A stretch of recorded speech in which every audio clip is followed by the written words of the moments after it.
Praise the lord. రండి దేవుని వాక్యం చదువుకుందాం. రోమాపత్రిక 1వ అధ్యాయం 29-30 వచనాలు. సరే, 30వ వచనం చదివేద్దాం. చదవండి.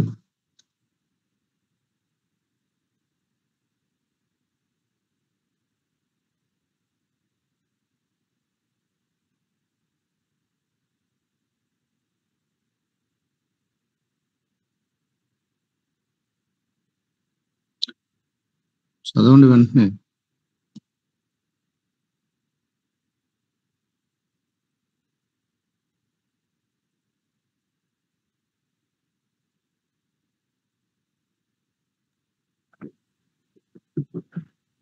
రోమాపత్రిక 1:30.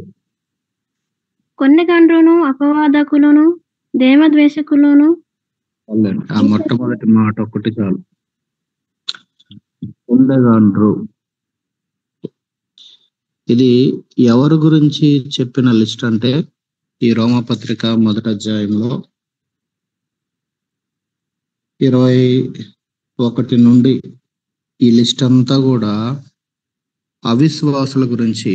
ఎవరైతే దేవునికి వాళ్ళ హృదయాల్లో చోటు ఇవ్వలేదో, ఎవరైతే దేవుణ్ణి అంగీకరించలేదో, దేవుణ్ణి దేవుడిగా ఎరిగి కూడా ఆయన్ని మహిమపరచలేదో, ఎవరైతే దేవుణ్ణి మనుషుల, జంతువుల, పురుగుల, పక్షుల రకరకాల రూపాలుగా మార్చారో, సృష్టికర్తకు ప్రతిగా సృష్టిని పూజిస్తూ వచ్చారో, వాళ్ళ గురించి డీటెయిల్డ్ గా చాలా విషయాలు అక్కడ చెప్తా వచ్చి, దాంట్లో రాయబడినటువంటి ఒక మాట ఏంటి అని అంటే, ఏమవుతారంట?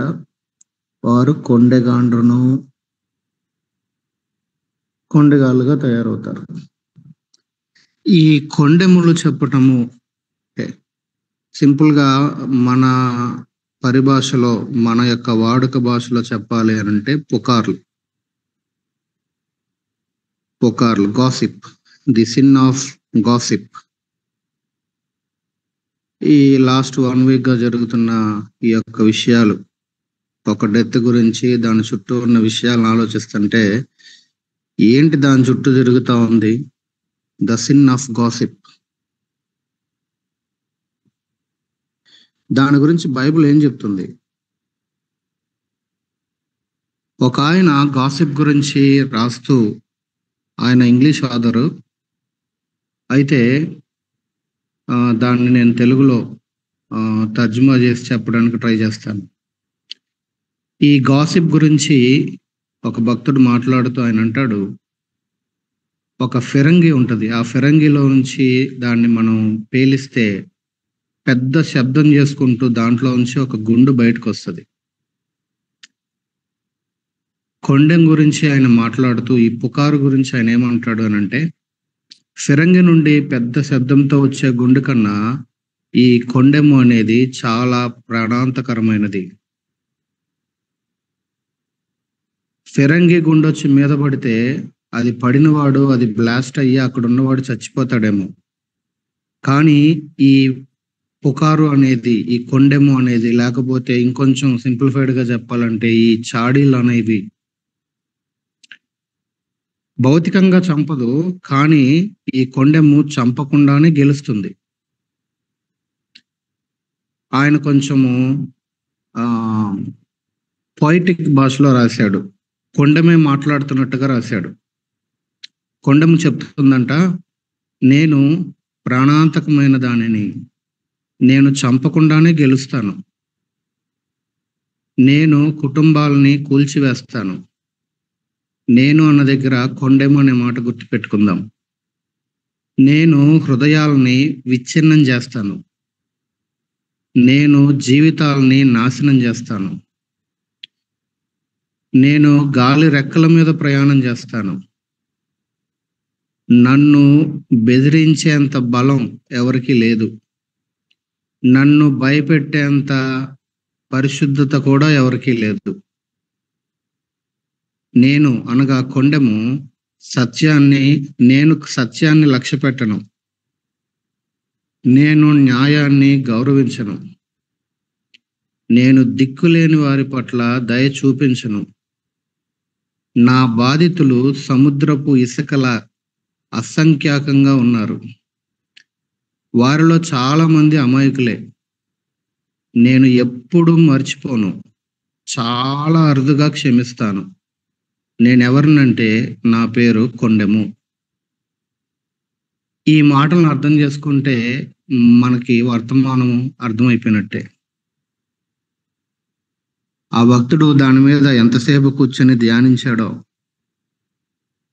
ఏం చేస్తుందంతా ఈ కొండెము అనేది? భౌతికంగా చంపదు, కానీ గెలిచేస్తుంది.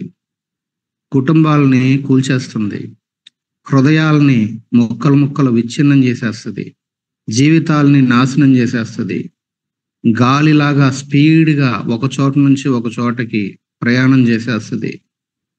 దాన్ని బెదిరించే బలం ఎవడికి లేదు.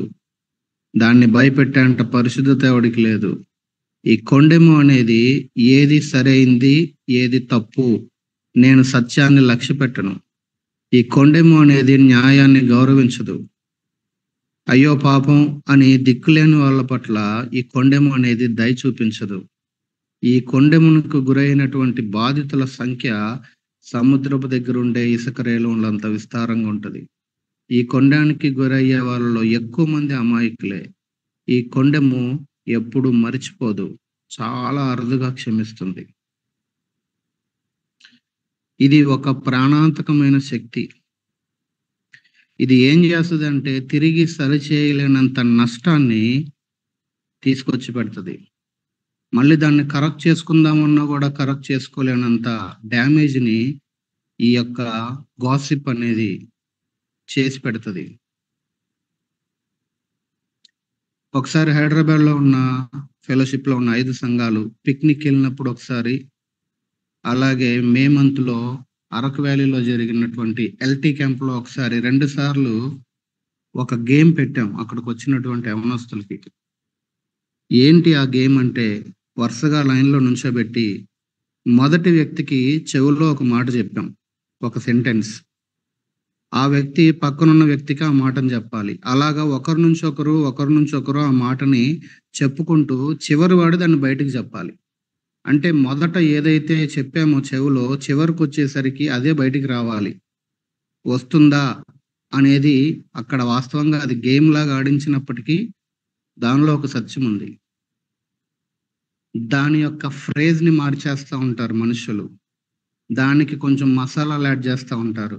వాళ్ళ ఫ్లేవర్ని, తెలంగాణ అయితే తెలంగాణ స్లాంగ్ని, రాయలసీమ అయితే వాళ్ళ పదాలని, వాళ్ళ స్లాంగ్ని రకరకాలుగా మార్చి చివరికి వచ్చేసరికి కొన్నిసార్లు స్టార్టింగ్లో ఉన్న వ్యక్తికి చెప్పిన మాట ఒకటైతే చివరికి వచ్చే వ్యక్తిలో నోట్లో నుంచి బయటకు వచ్చే మాట కంప్లీట్గా వేరు, సంబంధమే ఉండదు.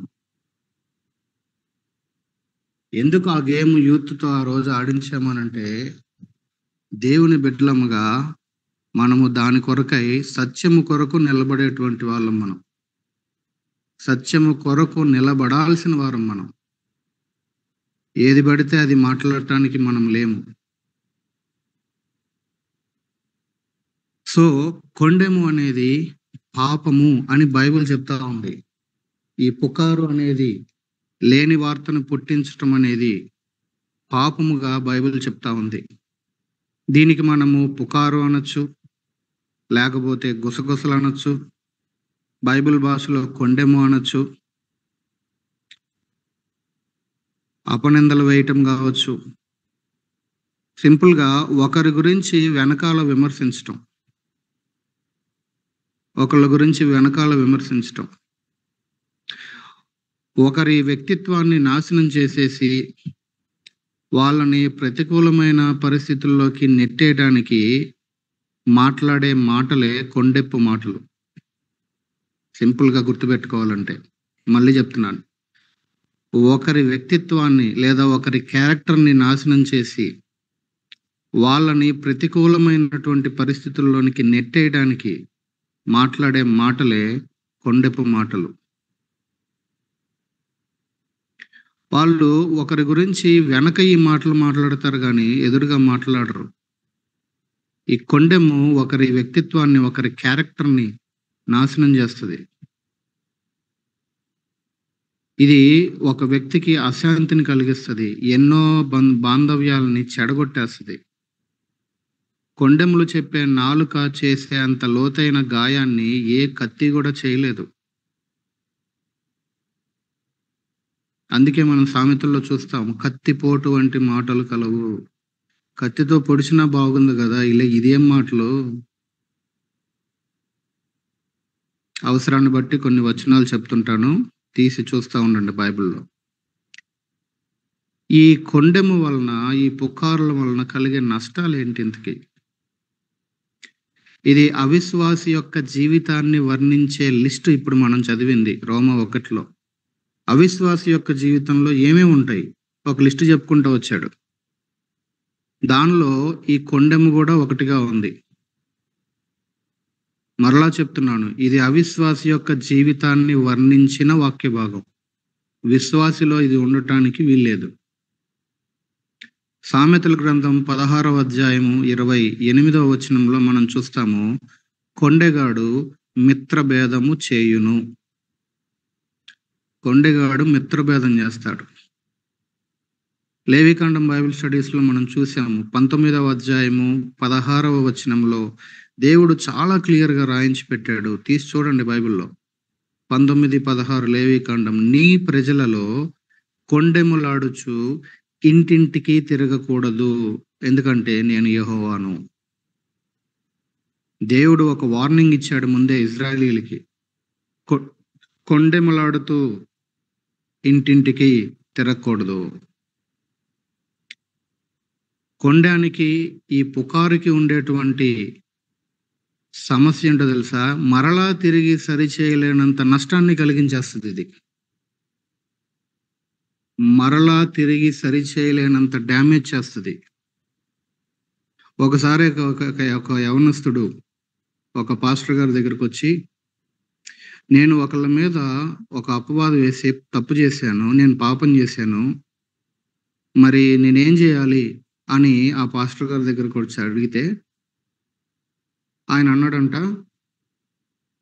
నువ్వు ఉంటున్న విలేజ్ చిన్నదే కదా, సరే ఒక పని చేయి, ఈక తీసుకో, కోడిదో లేకపోతే పావురందో ఈక తీసుకో.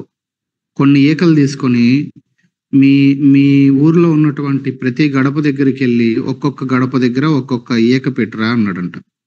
పెట్టాడు. అంతా పెట్టేసి మళ్ళీ ఈ పాస్టర్ గారి దగ్గరికి వస్తే ఈయన అన్నాడంట, ఇప్పుడు ఏం చేయమంటారంటే, ఇప్పుడు వెళ్ళి ఎవరెవరి ఇంటి ముందు అయితే ఈకలు పెట్టావో అందరి ఇళ్ళ ముందుకు వెళ్ళి మళ్ళీ ఆ ఈకలన్నీ ఏరుకొని రా అన్నాడంట. అప్పుడు ఆ యవనస్తుడు అన్నాడు, ఇది అసాధ్యం, ఇది జరగనే జరగదు. ఎందుకంటే అవన్నీ ఇప్పటికే ఎగిరిపోయి ఊరంతా ఎటు పడితే అటు వెళ్ళిపోయి ఉంటాయి. వాటిని నేనెట్లా తీసుకురాగలుగుతాను? పెట్టమన్నప్పుడేమో పెట్టగలిగావు, తీసుకురమ్మంటేనేమో అసాధ్యం అని చెప్తున్నావు. అప్పుడు ఆయన అంటాడు, కొండెము కూడా అంతే, పుకారు కూడా అంతే. ఒకసారి అది బయటికి వెళ్ళిన తర్వాత మొత్తం చెదిరిపోయి స్ప్రెడ్ అయిపోతుంది. దాన్ని మరలా నువ్వు వెళ్ళి తీసుకొని రాలేవు.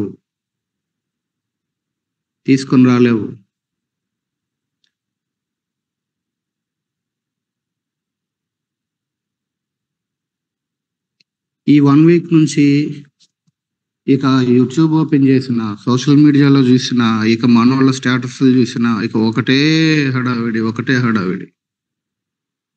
అఫ్ కోర్స్ దేవుని పరిచర్యలో ఉన్న ఒక ఆయన ప్రభు పిలుపు మేరకు ఆయన ప్రభు దగ్గరికి వెళ్ళాడు, సంతోషం. ఏం జరిగింది ఎవరికి తెలుసు? నువ్వు చూసావా గ్రౌండ్కి వెళ్ళి? అక్కడ నీకు తెలియదు. ఆ ప్రవీణ్ పగడాల గారి ఆఫీస్లో వర్క్ చేసే తమ్ముడోళ్ళు ఇక్కడ ఉన్నారు మన దగ్గర, ఇంతకుముందు చేశారు.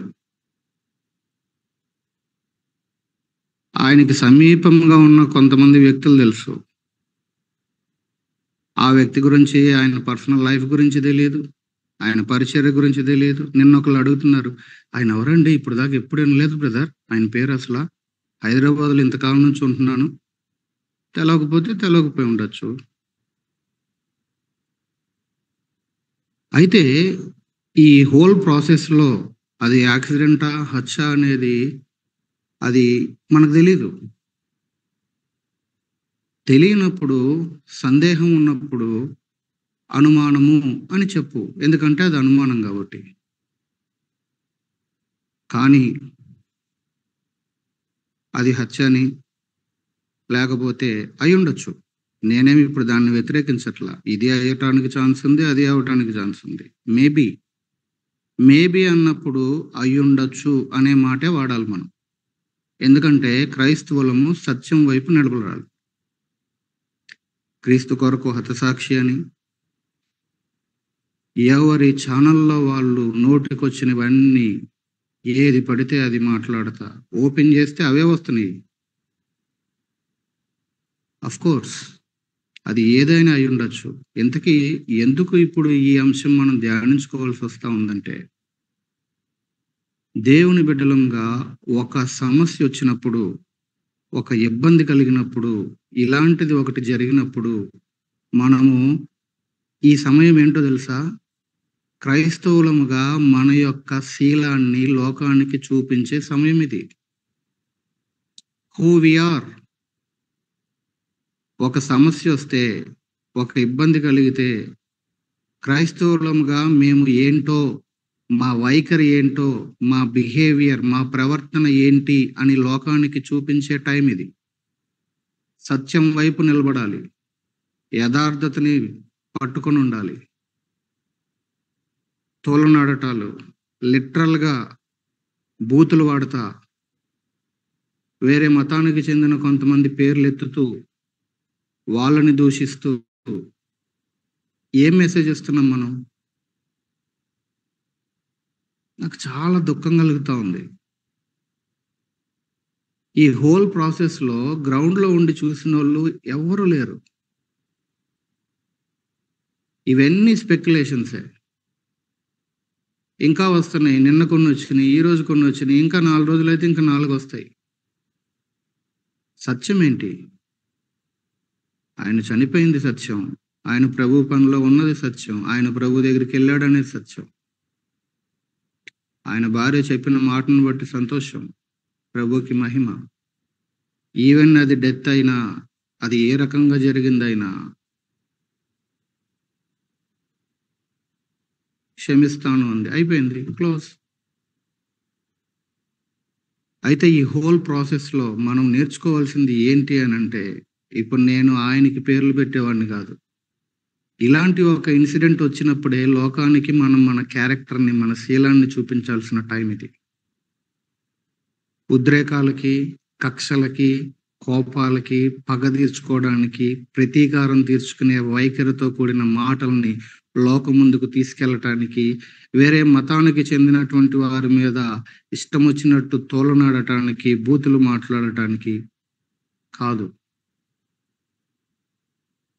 యేసు ప్రభువు నోరు తెరవల. యేసు ప్రభువు నోరు తెరవల. నీకు తెలిస్తే అది రూఢిగా ఖచ్చితంగా అవును అన్నట్లయితే మాట్లాడు. లేకపోతే మౌనంగా ఉండు. లేకపోయినట్లయితే మనం ఏం చేస్తామంటే, ఈ కొండెము అనే పాపంలో పడతాం. ఏం తెలుసని స్ప్రెడ్ చేస్తా ఉన్నావు దీన్ని. ఎవడో ఒకడు పెట్టిన వీడియోని నువ్వు పెడుతున్నావు. వాడు పెట్టిన వీడియోకి వ్యాలిడిటీ ఏంటి? ఎంతవరకు అది సత్యం? అజంప్షన్స్ అనేది చాలా భయంకరమైన పాపం. ఇంకొకసారి చూద్దాం దాన్ని. ఊహించుకోవటం అనే పాపం ఉంది ఒకటి.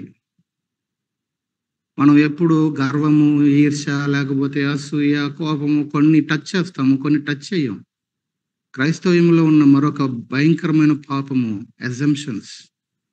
ఊహించుకోవటం. నువ్వు ఊహించుకున్న ప్రతిదీ సత్యమా? అనుకున్నాను.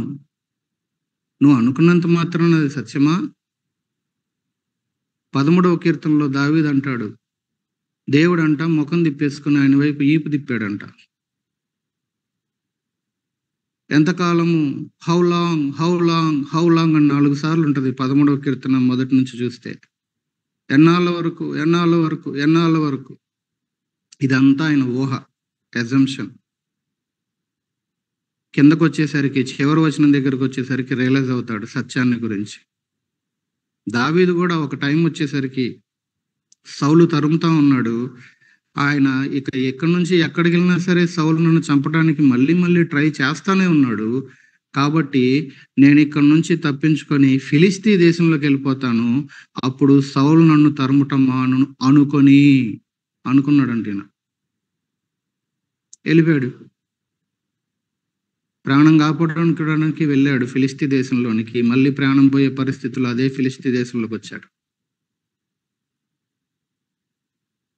మొదటి సమయాలు చివరి అధ్యాయంలో చూస్తాం ఆ మాటల్ని. దావీదు పక్కనున్న వాళ్ళే రాళ్ళు ఎత్తారు చంపేయడానికి. అనుకొని, నువ్వు అనుకున్నది ఎంతవరకు సత్యం? మనం మాట్లాడేటప్పుడు దానికంటూ దాన్ని ఎవరు వ్యాలిడేట్ చేస్తుంది?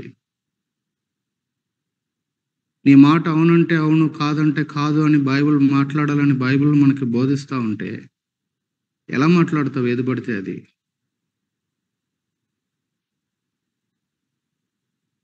ది సిన్ ఆఫ్ గాసిప్ సీరియస్గా తీసుకోవాలి మనం. సామెతల గ్రంథం 26వ అధ్యాయం 20వ వచనంలో దీనికి ఒక పరిష్కారం గురించి మాట్లాడుతూ ఉన్నాడు. ఏంటంటే, కట్టెలు లేని ఎడల అగ్ని ఆరిపోవును, కొండెగాడు లేని ఎడల జగడము చల్లారును. ఎంత చక్కగా ఉందో చూడండి. సొలొమోను ఎన్ని గొడవలు తీర్చుంటాడు, ఆయన ఎన్ని జడ్జిమెంట్లు పాస్ చేసుంటాడు.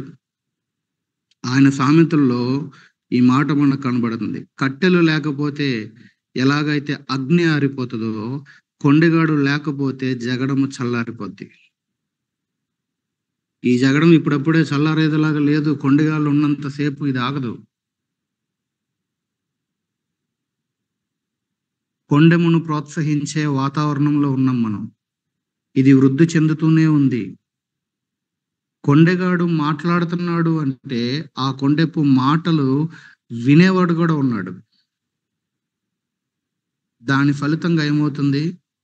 గొడవలు, విడిపోవటాలు, సంబంధాలు పాడైపోవటాలు. సో ఈ కొండెము అనే మంటని వెలిగించటానికి ఇప్పుడు ఏదైనా కట్టె వేసిన తర్వాత 4 కట్టెలేసి వెలిగించాలన్నప్పుడు స్టార్టింగ్లో ఏం చేస్తారండి?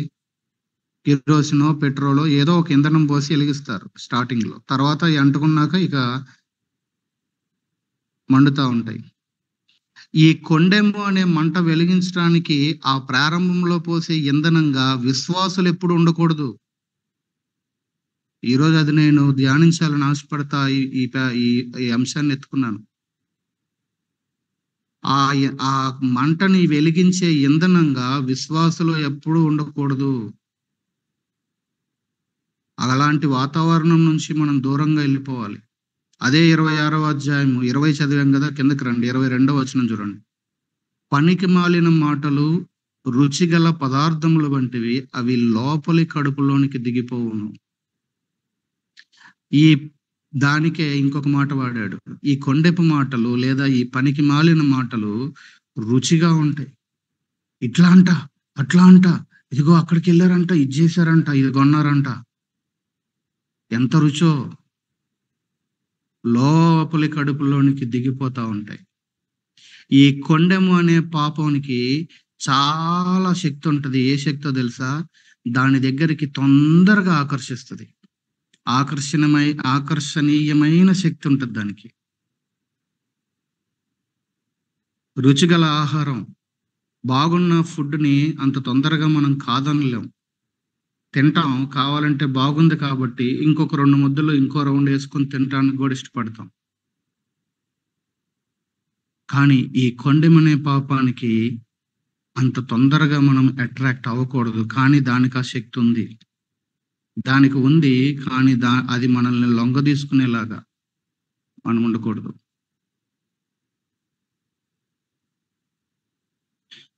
ఇలాంటి ఒక ఏమనొచ్చు దీన్ని, ఇంట్రెస్టింగ్ వార్త. దీన్ని ఇలాంటివి వినకుండా మన చెవుల్ని మూసుకోవటం కొంచెం కష్టమే. కష్టమైనంత మాత్రాన అది అసాధ్యమేం కాదు. టఫ్ అయి ఉండొచ్చు, ఇంపాసిబుల్ కాదు. మనం ఎప్పుడు జ్ఞాపకం ఉంచుకోవాల్సింది దేవుని మాట. బైబిల్ చెప్తుంది కొండెం అనేది పాపం. కొండెం అంటే మన ప్రభువుకి పాపం మాత్రమే కాదు, అది అసహ్యం ఆయనకి. సో, అవి మాట్లాడకుండా ఉండటము ఎంత ఇంపార్టెంటో, వాటిల్ని వినకుండా వాటికి దూరంగా ఉండటము కూడా అంతే ఇంపార్టెంట్. మాట్లాడటానికి దూరంగా ఉండాలి, వినటానికి దూరంగా ఉండాలి. ఆ విధంగా మనం ప్రయత్నించాలి. బికాజ్ మనం క్రైస్తవులం. వేరే వాళ్ళ నోటి నుంచి వచ్చే వాటిని మనం కంట్రోల్ చేయలేం. కానీ మన చెవిలోకి వాటిల్ని వెళ్ళకుండా వాటిల్ని మనం కంట్రోల్ చేసుకోవచ్చు. ఇందాక నేను ఫిజియోకెళ్తే మా ఫిజియో డాక్టర్ ఆయన కూడా బిలీవరే. ఎవరో ఒక ఆయనొచ్చి, "ఇదిగో మేమే చేసామని ఏదో బయటకొచ్చి చెప్పాడు బ్రదర్ మీకు తెలుసా?" అన్నాడు. ఆ వీడియో ఓపెన్ చేసి చూపించాడు నాకు. మేమే చేసామని ఒకడు. మేమే ఇన్ ద సెన్స్ ఒక మతానికి సంబంధించినోళ్ళు. మళ్ళీ ఆయనే వచ్చి సారీ చెప్పాడు. మొత్తానికి వీటిని ఎవరో బాగా ఉతుకుంటారు. అవన్నీ ఎక్కించుకొని ఏం చేస్తాం చెవుల్లోకి?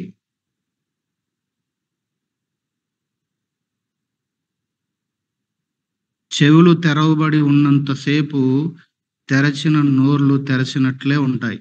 మనం చెవులు మూసుకోవటం మొదలుపెడితే అవతల నోర్లు మూయబడతాయి. ఈ కొండెపు మాటలు వినకుండా మన చెవులను వాటిల్ని మాట్లాడకుండా మన నోర్లను మనం మూసుకున్నట్లయితే, ఆ విధంగా ప్రయత్నించినట్లయితే ఇవి కంట్రోల్ అవుతాయి. ఒకరినొకరు ఉసిగొల్పుకోవటాలు, ఒకరినొకరు రెచ్చగొట్టుకోవటాలు, వచ్చేయండి అందరు రోడ్ల మీదకి అని పిలుపులు ఇవ్వటాలు, ఏం చూపిస్తా ఉన్నాము అనేది నా ప్రశ్న. ఇష్యూ వచ్చినప్పుడే అది కుటుంబంలో అయినా సరే, సంఘములో అయినా సరే, లేదా క్రైస్తవ్యం మీద ఇలాంటిది ఒక ఇన్సిడెంట్ జరిగినా అయినా సరే, లోకం ముందుకి మనము ఎక్స్‌పోజ్ అయినప్పుడు మనం చూపించాల్సివలసింది మన క్యారెక్టర్. ఇప్పుడు ఏం చూపిస్తున్నారు? బూతులు చూపిస్తున్నారు. రెచ్చగొట్టడాలు చూపిస్తున్నారు. ఉద్రేకాలు చూపిస్తున్నారు. వేరే మతానికి చెందిన వారిని దూషించటాలు చూపిస్తున్నారు. ఏం చూపిస్తున్నారు బయటికి? క్రైస్తవ్యం అంటే వాట్ డస్ ఇట్ మీన్? ఆ సహోదరి ఆ మాట చెప్పకపోయినట్లయితే అసలు ఎట్లాగుండేది? కొండెంలు చెప్పేవారికి మనం 2 విషయాలు చెప్పాలి. వారు ఎవరి మీదైతే అపవాదు వేస్తున్నారో వాళ్ళ దగ్గరికే వెళ్లి నేరుగా సమస్య తెలియజేయమని చెప్పాలి. ఈ రోజుల్లో ఉన్న దౌర్భాగ్యమైన పరిస్థితి ఏంటంటే, ఇష్యూ ఎవడితో ఉంటే వాడితో మాట్లాడట్లా. ఒకవేళ ఎవరితో అయినా సమస్య ఉంటే అతని గురించి మాట్లాడి, అతని గురించిన ఒక వీడియో అప్‌లోడ్ చేస్తున్నారు. అందరూ చూడండి అని. ఇందాక ఫిజియో నుంచి వచ్చేటప్పుడు కూడా నేను ఒక తమ్ముడితో మాట్లాడుతూ చెప్తున్నా. వేరే ఒకళ్ళ గురించి నా దగ్గరకొచ్చి ఒకళ్ళు మాట్లాడితే నేనన్నా, "నీకది అనిపిస్తే అది వాళ్ళ గురించి నీకనిపిచ్చింది. నాకెందుకు చెప్తున్నావు? ఎళ్లి ఆళ్ళతో మాట్లాడు." బైబిల్ మనకు నేర్పించే పద్ధతేంటి? ఒక ఇష్యూ ఉన్నప్పుడు, నీకు ఒక వ్యక్తికి సమస్య ఉన్నప్పుడు నువ్వెళ్లి ఆ వ్యక్తితో ఒంటరిగా మాట్లాడు. తర్వాత ఇద్దరు లేదా ముగ్గురు కలిసి మాట్లాడండి. ఆ తర్వాత మూడవ స్టెప్‌లో సంఘముగా మాట్లాడండి. అది గదా యేసుప్రభువు మనకు నేర్పించింది. దానికి బదులుగా యేసుప్రభు చెప్పిన దానికి 100% వ్యతిరేకంగా ఆ సమస్య ఉన్న వ్యక్తితో తప్ప అందరితో మాట్లాడటాన్ని ఇప్పుడు అందరూ అలవాటు చేసుకుంటున్నారు మెల్లిగా. లాస్ట్ వీక్‌లో ఒకరిని కలవడానికెళ్ళినప్పుడు, "పలానా వాళ్ళు ఇట్లా అంటన్నా, ఇట్లా చెప్పారు." అప్పుడు నేనన్నాను, "నీ ఇష్యూ ఏంటి? నాతో నీకేంటి? అది మాట్లాడు. ఒకవేళ వాళ్ళకేదన్నా ఇష్యూ ఉందా? అది వాళ్ళు, నేను జూసుకుంటా. నా గురించి మీరిద్దరు మాట్లాడుకోవాల్సిన అవసరం ఏంటి?"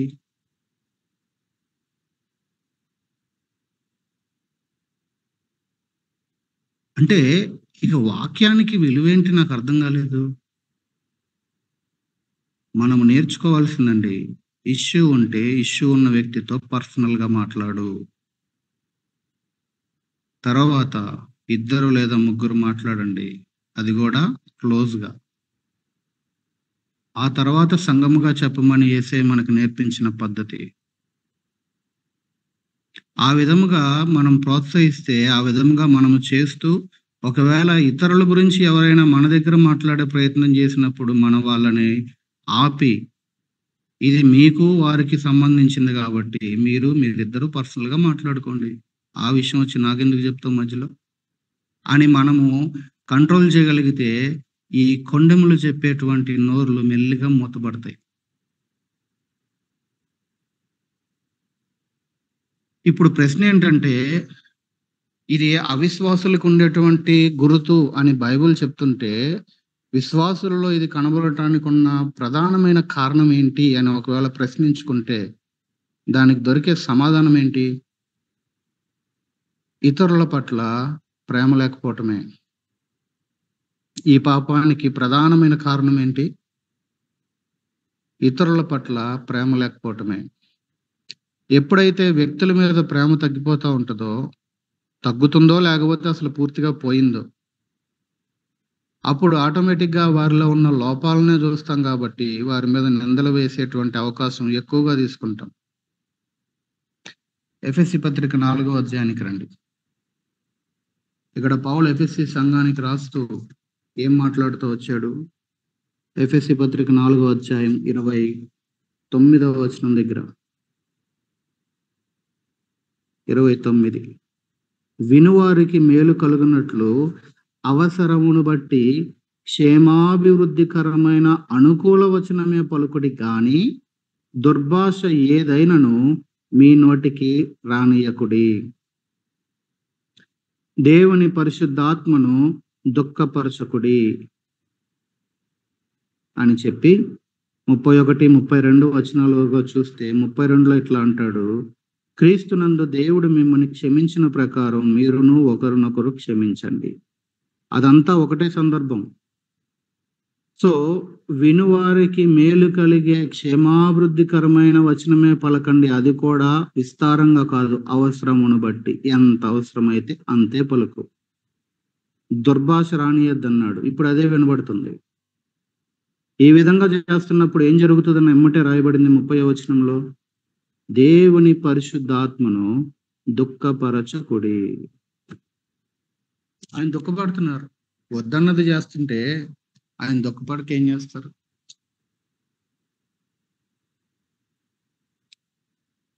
కాబట్టి ఇప్పుడు మనము ఎవరికో తీర్పులం కాదు. ఈ జరుగుతున్న పరిస్థితుల ద్వారా మనం నేర్చుకోవాల్సిన ఒక ప్రాముఖ్యమైన లెసన్ ఏంటంటే, కొండెములు మాట్లాడటానికి మన నోటిని, దానిని వినటానికి మన చెవులను మూసుకోవటం నేర్చుకుందాం. Very, very important. ఇష్యూ ఏదైనా ఒకరితో ఉంటే అది పర్సనల్‌గా వారితోనే మాట్లాడదాం. వారి గురించి ఇంకొకళ్ళ దగ్గర కాదు. ఒకవేళ వాళ్ళు మనల్ని బాధపెట్టినా, బైబిల్ మనకు చెప్తుంది, ఇప్పుడు మనం చదివిన ఈ 4వ అధ్యాయంలో ఈ 29-32 వరకు చదివితే, ఒకవేళ ఇతరులు మనల్ని బాధపెట్టినా, మన మీద నిందలు వేసినా, వారి మీద నిందలు వేయటం గాని, ప్రతీకారం తీర్చుకోవాలని అనుకోవటం కూడా పాపమే. 30, 31, 32 వచనాలు చదవండి స్లోగా. అది పాపమే. వారి మీద నిందలు వేయటము, తద్వారా ప్రతీకారం తీర్చుకోవాలని అనుకోవటము, మనం చేస్తున్నటువంటి పనుల్ని సమర్థించుకుంటూ కొండెములు చెప్పటం, దేవుడు దానిని పాపం అనే పిలుస్తాడు.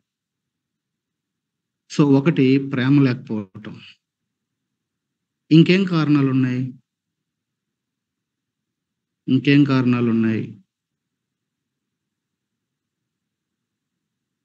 ఒంటరిగా మాట్లాడటము అని అనినప్పుడు, ముందు ఆ వ్యక్తి గురించి ఏదైనా అర్థమైనప్పుడో, వినినప్పుడో, ముందు వెళ్లి ఒంటరిగా ఫస్ట్ దేవునితో మాట్లాడాలి ఆయన గురించి. ప్రభువా, పలానా బ్రదర్ గురించి లేదా పలానా సహోదరి గురించి. ఆ తర్వాత పర్సనల్‌గా వారితో మాట్లాడాలి. నిన్న రాత్రి ఒకళ్ళ దగ్గరికెళ్ళాను. నాతో ఇంకొకళ్ళొచ్చారు. "నువ్వు కిందే ఉండు, నాకు పనుంది. నేను అక్కడ ఒంటరిగా మాట్లాడాల్సిన అవసరం ఉంది." అవసరం అది. వారితోనే నేరుగా మాట్లాడటం, వారి గురించి ప్రభువుతో మాట్లాడటము, అలాగే వారితో నేరుగా మాట్లాడటం ఇది పద్ధతి. ఈ విషయాలన్నీ గూడా మనకి మత్తయి 18లో చూస్తాం. 18వ అధ్యాయం 15వ వచనం నుండి చూస్తాం. అయితే దేవుని వాక్యములో ఉన్న ఏదైనా సరే స్వతహాగా చేయటానికి మనకు సామర్థ్యం ఉండదు. ఎందుకంటే మనము పాప ప్రపంచంలో పాపానికి ఉసిగొల్పే శరీరంలో బ్రతుకుతున్నాం కాబట్టి. అయితే కష్టమేమో కానీ అసాధ్యమైతే కాదు. దేవుని మీద ఆధారపడుతున్నప్పుడు ఆయన ఆత్మ సహాయం ద్వారా దీనిని మనం చేయగలం. ఈ ఇష్యూ మొదటి రోజు వినబడిన దగ్గర నుంచి నేను మన వాళ్ళకి చెప్తా ఉన్నాను. క్లోజ్‌గా ఉన్న వాళ్ళకి. ఏం కామెంట్ చెయ్యొద్దు.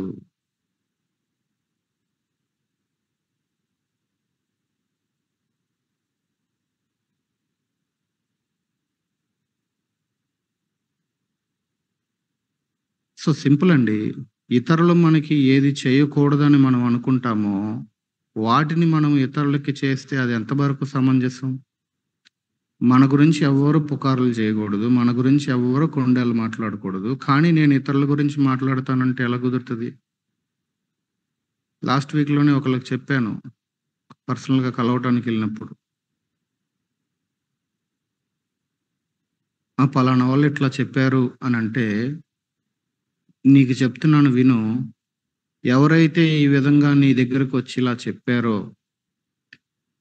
ఆ వ్యక్తి ఖచ్చితంగా ఇంకొకరి గురించి నీ దగ్గర చెప్పినటువంటి మాట్లాడుతున్న వ్యక్తికి, ఇంకొకరి దగ్గరికెళ్ళినప్పుడు 100కి 100% నీ గురించి ఇంకొకళ్ళ దగ్గర మాట్లాడతారు. ఏం డౌట్ లేదు అందులో. ఇన్ని సంవత్సరాల్లో నాకది చాలా స్పష్టంగా అర్థమైంది. సో, మనం ఏదైతే ఇతరుల నుంచి కావాలి అని ఎక్స్‌పెక్ట్ చేస్తామో, అది మనం జేస్తే సరిపోద్ది గదా! అదే గదా మనకు బైబిల్ జెప్తుంది. మన గురించి ఎవరు మాట్లాడొద్దు. మన గురించి ఎవరు పుకార్లు పుట్టించొద్దు. ఎవరు కొండెములు జేయొద్దు. కానీ నేను మాత్రం చేస్తానంటే ఎలా కుదురుతది? కాబట్టి దీన్ని మనం చాలా సిల్లీగా, చులకనగా తీసుకోవడానికి వీల్లేదు. బైబిల్ దీనిని పాపము అంటుంది. ఈ పాపాన్ని పాపముగానే పరిగణించాలి. ఒకవేళ ఈ వైఖరి మన దగ్గర ఉన్నది అని గనక ఇప్పుడు మనం చెప్పుకుంటున్న మాటలను బట్టి అర్థమైతే, అది కొండెములు నోటి ద్వారా, మన మాటల ద్వారా బయటికి వెళ్తుందా? లేకపోతే ఎవరికో ఆ అభ్యాసం ఉంటే దానిని వినటం మీద కొంతమందికి ఇంట్రెస్ట్ ఎక్కువ. ఏదైతే ఏముంది? దానికి ఫ్యూయల్ అవుతున్నావు నువ్వు. ఎందుకంటే వినేవాడున్నాడు కాబట్టి మాట్లాడేవాడు మాట్లాడుతున్నాడు. నీ చెవులు మూసుకుంటే వాడు ఎవడి దగ్గరికెళ్ళి మాట్లాడతాడు? నా దగ్గరకొచ్చి చెవులు మూసుకున్నా. నీ దగ్గరకొస్తే చెవులు మూసుకున్నావు. ఇంక వాడు ఎవడి దగ్గరికెళ్ళి మాట్లాడతాడు? అందరూ చెవులు మూసుకోవటం మొదలుపెడితే వాడు కూడా కంట్రోల్ అవుతాడు. వినేవారు ఉండటాన్ని బట్టే ఈ ప్రాక్టీస్ ఇంకా ఎక్కువ జరుగుతుంది. సో, ముందు మనం మన మాటల్ని ఆలోచన చేసుకుందాము. ఆ తర్వాత మన వినికిడి లేదా మన యొక్క చెవులను గురించి ఆలోచన చేసుకుందాము. ఇష్యూ జరిగినప్పుడు వారితో ఒంటరిగా, వారి గురించి ప్రభువుతో అనే దానిని అలవాటు చేసుకుందాము. ఎందుకంటే ఇది వాక్యం చెప్తున్నది. ఒకవేళ ఇది మనలో ఉన్నదని మనకు అర్థమవుతున్నట్లయితే, దాని నుండి బయటపడాలి అనే కోరిక మనకుంటే, దాన్ని మనం ప్రాక్టీస్ చేయడం స్టార్ట్ చేసేయాలి ఇమ్మీడియేట్‌గా. అది ఉన్నది అని అర్థమైతే 1 యోహాను 1:9 ప్రకారం మన పాపాలను మనం ఒప్పుకుంటే ఆయన నమ్మదగినవాడు, నీతిమంతుడు గనుక క్షమిస్తాడు. యోహాను పత్రికలోని 1:7 ప్రకారము ఆయన రక్తము పాపాలను కడుగుతది. కాబట్టి ప్రభువుని అడుగుదాం. ఆయన శక్తి మీద పరిశుద్ధాత్మ శక్తి మీద ఆధారపడుతూ, మన పెదవులు కొండెపు మాటలు మాట్లాడకుండా, మన చెవులు కొండెములను వినకుండా ఉండటానికి ఇదేదో ఇప్పుడు ఇష్యూ జరిగిందని కాదు. ఇదేదో ఒక రోజుకి కాదు. ప్రతిరోజు మనం చేయవలసినటువంటి ప్రయత్నం చేస్తూనే ఉండాలి. అందుకనే పేతురు రాస్తూ చివరిగా ఈ మాట చదువుదాం. తీయండి. పేతురు రాసిన మొదటి పత్రిక 3వ అధ్యాయం 10వ వచనంలో అంచె దినాల గురించి మాట్లాడతాడాయన. చివరి దినాల గురించి మాట్లాడుతూనే పేతురు ఏమని రాశాడు? 1 పేతురు 3:10 చదవండి ఒకసారి ఒకళ్ళు.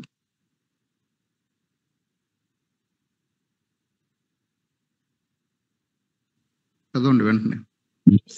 జీవమును ప్రేమించి మంచి వైపు చూడగోరువాడు చెడ్డదాన్ని పలకకుండా తన నాలుకను, కపటపు మాటలు చెప్పకుండా తన పెదవులను కాచుకొనవలెను. అది ఇంకా దాన్ని వివరించాల్సిన అవసరం కూడా లేదు, క్లియర్గా ఉంది. నువ్వు జీవమును ప్రేమించే వ్యక్తివైతే, జీవమును ప్రేమించే విశ్వాసమైతే, మంచి దినాలు చూడగోరేటువంటి విశ్వాసమైతే, ఇదిగో చెడ్డదాన్ని పలకకుండా, అవునో కాదో తెలియకుండా కన్ఫర్మ్డ్గా నీ నాలుకని కాచుకో. ఊరికే కపటపు మాటలు చెప్పకుండా నీ పెదవులను కాచుకో. ఎప్పుడైతే మనం ఆ వైఖరిని ప్రదర్శిస్తామో లోకం ముందు, ఒక ఇష్యూ జరిగినప్పుడు, ఏంటి వీళ్ళు ఇట్లా బిహేవ్ చేస్తున్నారు, మనమైతే ఈ పాటికి గగ్గోలు పెట్టేసే వాళ్ళమే ఆలోచిస్తారు. ఎవరిదో పేరు మర్చిపోయాను, శామ్యుయల్ మోరిస్ అనుకుంటా, I think, maybe, I'm not sure, గుర్తు రావట్లే ఇప్పుడు. ఆయన ఒక తెగ నాయకుడి దగ్గరికి వెళ్ళి గాస్పెల్ చెప్తే, ఈయనేమో పిల్లగాడు, ఆయనేమో ఎత్తుగా బలంగా ఉంటాడు. యేసుప్రభు గురించి చెప్తే లాగా కొడతాడు. ఒక్కసారి గంగరాలు డామ్ అని కింద పడతాడు. మళ్ళీ పైకి లేచి ఈయనకి ఏమి మధ్యలో ఏం జరగనట్టు, వీళ్ళిద్దరికి ఫస్ట్ టైం పరిచయం అయినట్టు, మళ్ళీ ఫ్రెష్గా కొత్త వ్యక్తిని ఇప్పుడే కలిసినట్టుగా మరలా యేసుప్రభు గురించి లేచి సువార్త చెప్పడం మొదలు పెడితే, ఆ చెప్పిన మాటల కన్నా ఆయన క్యారెక్టర్ని చూసి ఆ వ్యక్తి రక్షించబడతాడు. ఐ థింక్ శామ్యుయల్ మోరిస్ అనుకుంటా, ఐఎమ్ నాట్ షూర్. ఇష్యూ జరిగినప్పుడు మన శీలము, మన క్యారెక్టర్ దేవుని వాక్యానికి కట్టుబడి ఉండాలి. ఉద్రేకాలని రెచ్చగొట్టే వాళ్ళు అప్పుడు ఉంటారు, ఇప్పుడు ఉంటారు, ఎప్పుడు ఉంటారు. ఒక విషయాన్ని మనం ఎప్పుడు గుర్తుపెట్టుకుందాం, ఈ లాస్ట్ 1 వీక్లో నేను ఎక్కువ మందికి చెప్పిన మాట ఒకటే, భక్తిలో ఉద్రేకం పనికిరాదు. కాబట్టి ది సిన్ ఆఫ్ గాసిప్ అనే విషయంలో, సరే ఇక మిగతా వాళ్ళందరినీ మనం కంట్రోల్ చేయలేం, కానీ మన మట్టుకు మనము మన వ్యక్తిగత జీవితాలని ఆలోచన చేసుకుందాం. ఈ ఏరియాలో మనం ఎలాగున్నాం అనేది. ద సిన్ ఆఫ్ గాసిప్, కొండెం అనే పాపము లేదా పుకారు అనేటువంటి పాపము. ప్రార్థన చేసుకుందాం.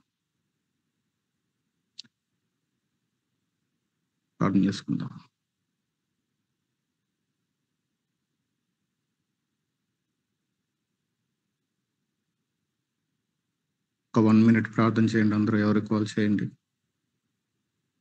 యథార్థంగా ప్రభువుకు చెప్పుకుందాం.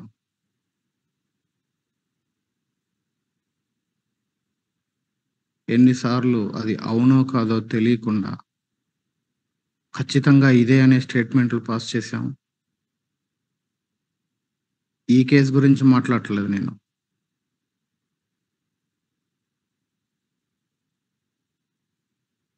ఇష్యూ వచ్చినప్పుడే మన శీలం కనపరచవలసింది. మన నోటి గురించి ఆలోచిద్దాం. కొండెం అనే విషయంలో మన నోరు ఎలా ఉంది, కొండెములు వినే విషయంలో మన చెవి ఎలా ఉంది. సమస్య వచ్చినప్పుడు ఎవరితో డీల్ చేస్తున్నాం, అది ఆ వ్యక్తితోనా, లేకపోతే అతని గురించి ఊరంతా ప్రచురించే వాళ్ళంగా? బైబిల్ క్లియర్గా చెప్తుంది, హెచ్చరించాడు దేవుడు ముందే, నేను యెహోవాను, కొండెములాడుతూ తిరగకూడదు.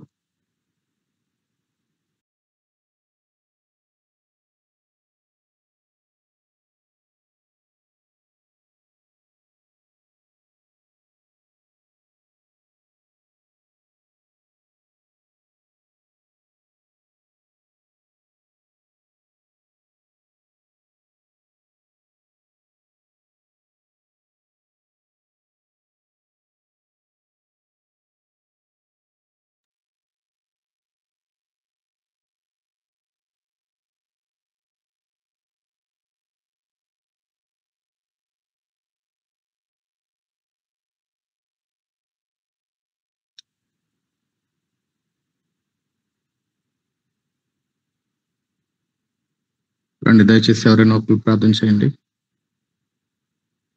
ఒకరు ప్రార్థన చేయండి.